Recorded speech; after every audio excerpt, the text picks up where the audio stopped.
Hello everybody and welcome back to the Fortress of Solitude. Today we're going to be talking about The Fury of Firestorm issue 2, written by Jeff Lemire, with art by Rafael de la Torre, colours by Marcelo Maiolo, and letters by Lucas Gattoni. The mystery of what's going on with Firestorm deepens this issue as Martin and Robbie find themselves both scared and in pain, but the Firestorm Matrix merges them together, knowing together they are far beyond fear and pain. But who are they because of it? Ronnie believes that they are Firestorm as they find themselves back in the past.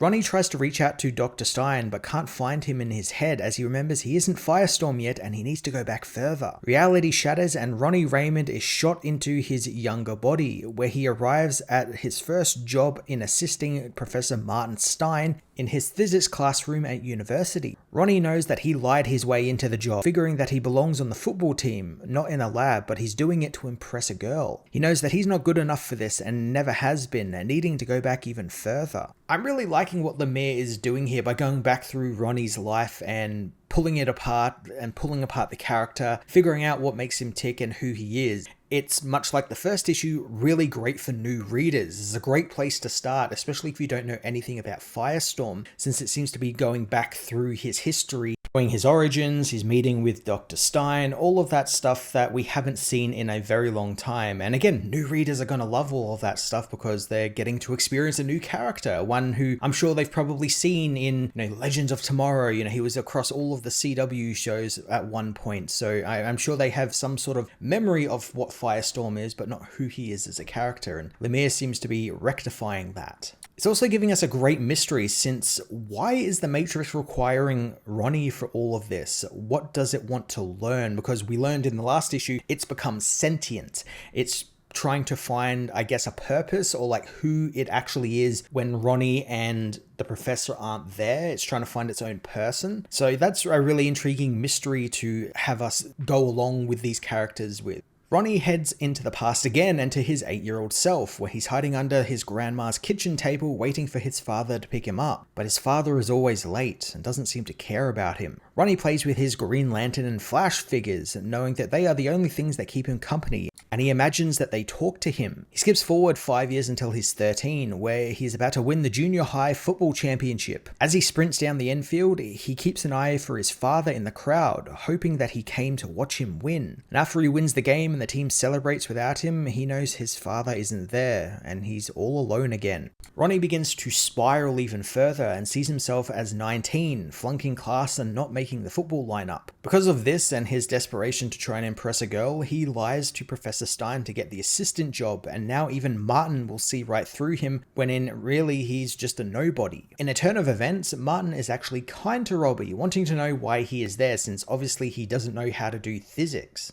I love Lemire knocking Robbie down at this point, where we finally see his life and how no one ever really paid any attention to him. His father was absent throughout his life, so he never had that positive male role model in his life. It was just a constant letdown, and it led to other things in his life deteriorating, and it left him with little self-esteem. And then now we're flipping that, where we have Martin come in and be kind of good to this guy and just wanting to listen to him and just actually paying attention to him, being that positive male role model. He's kind of like a surrogate father and mentor that finally gets a chance to make a difference in his life, and then also let Robbie have a chance and make a difference in life. Martin learns that Ronnie is trying to impress Doreen Day, whom Martin knows is brilliant, which is why she's out of Ronnie's league. Ronnie doesn't like that and decides to leave, apologizing for wasting Martin's time, but the professor asks if he would like the job still, seeing potential in Robbie, and he wants to take him back to the beginning of everything for a fresh start, both in life and in physics. Something that Robbie has eagerly wanted. Over the next couple of months, Ronnie threw himself into Martin's work, learning so much about him and appreciating that he could really see him, his faults and all. But Martin didn't care about his faults. He knew he could help Robbie become something better. This is the good stuff. Martin being that positive male role model for Robbie, showing up, being there for him, teaching him stuff, helping him out with life. It's really good to see that sort of stuff in comics, since there is sometimes where, you want that beatdown of a character to constantly be happening so that when they eventually become that hero, it's really satisfying. But I like what Lemire's doing here, where we've had that, but he's injecting those positive male role models and just positive role models in general into Ronnie's life to help build him back up, to make him realize that he is is actually a person. It's the most characterization Ronnie Raymond has had in a very long time, like since Gail Simone wrote him in the New 52. Ronnie doesn't think that he lost sight of who he really was, remembering that he is Ronnie Raymond. Ronnie heads for the lab that he and Martin are now working out of, asking Stein about the protesters he saw outside. Martin knows that's nothing, it's just people who are against his work, not realizing that it's going to revolutionize their lives. Ronnie asks what he's actually working on, but Martin thinks that it would be too far over his head. Glad the boy is there though, since he needs him to keep an eye on things thanks to some threats he's been receiving from people thanks to his work. Before they can talk anymore, Martin hears something, finding a bomb in a nearby air vent. It explodes before either of them can do anything, and out of the explosion, Firestorm is born. The Matrix leaves the area, knowing that they are no longer Ronnie or Martin separate. They are one and no longer are scared or in pain. They are Firestorm, the nuclear man. Firestorm fights a bunch of his rogues like Killer Frost, and Ronnie asks the professor where they go next, but the professor suddenly disappears from his head as the Matrix knows that the vision is happening again. Ronnie ends up falling out of his memories yet again, coming face to face with the Firestorm itself, which blasts him into nothing. I really like what Rafael de la Torre does here with the art, where the book kind of is literally turned on its side and Ronnie falls out of the pages into nothingness. The first issue did this a little bit, where we kind of had that old look of like old Marv Wolfman, Louise Simonson stuff from the older era of Firestorm stuff in the book, and we kind of get that at the start here as well. And I like that we're doing that sort of messing with the character's mind, getting him, you know, all turned around in his own head thanks to all of these different eras and timelines, and he's got to put himself back together. I also really dig the whole Firestorm Matrix sentient form, where it's literally the Firestorm costume but with no real detail, and the face is missing. The face is just this black void because Ronnie or Martin aren't in there. It's its own thing now, and it doesn't have an identity, which makes me feel like this whole thing is, like I said before, it's trying to sort itself out. It's trying to figure out what it is. It knows what Ronnie Raymond is, it knows what Martin Stein is, but what is it? I wouldn't be surprised if the third issue is about diving into Martin's mind. We've gone through Ronnie's mind, but we haven't gone through Martin's yet. And we know Martin's kind of gone a little bit crazy after finding out that the Firestorm Matrix is sentient, so that will be really interesting to explore. After blasting Ronnie away, the Matrix, now sentient, awakens in the small town it took over last issue, reminding itself that it's the Firestorm and the Fury. As I said before, I love how new reader-friendly this is, and the twist here with the Matrix becoming sentient, then going back through Ronnie's mind to figure out what it is awesome. It's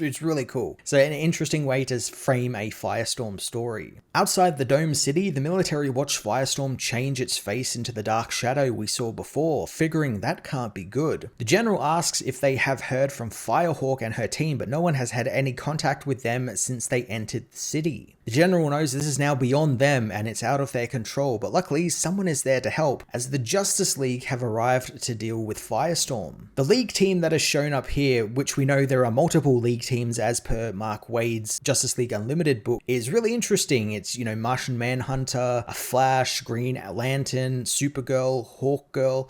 So it's a nice mixture of like heavy hitters, and people much like Martian Manhunter are probably going to go through Firestorm's mind or try and figure out what is going on with this, and that will lead us to them finding Ronnie and the professor and stuff like that. It's going to be really interesting to see what he actually ends up doing to these people, because as we saw in the last issue, Firestorm is pretty OP when he wants to be. Like, he has a very godlike power over the elements and what he can do to them. So I'm intrigued to see how he's going to handle the Justice League. And I just also like that it makes it feel very much more connected to the larger DCU. A lot of these next level books feel very self-contained and in their own story, which is fine, is telling their own story. But I like when a book kind of branches out and says, we're here with like all these other characters. This is happening simultaneously with, you know, Justice League Unlimited, or what's going on over in Superman or something like that. I like when we have that connection, and this book is now starting to show those connections, which is great.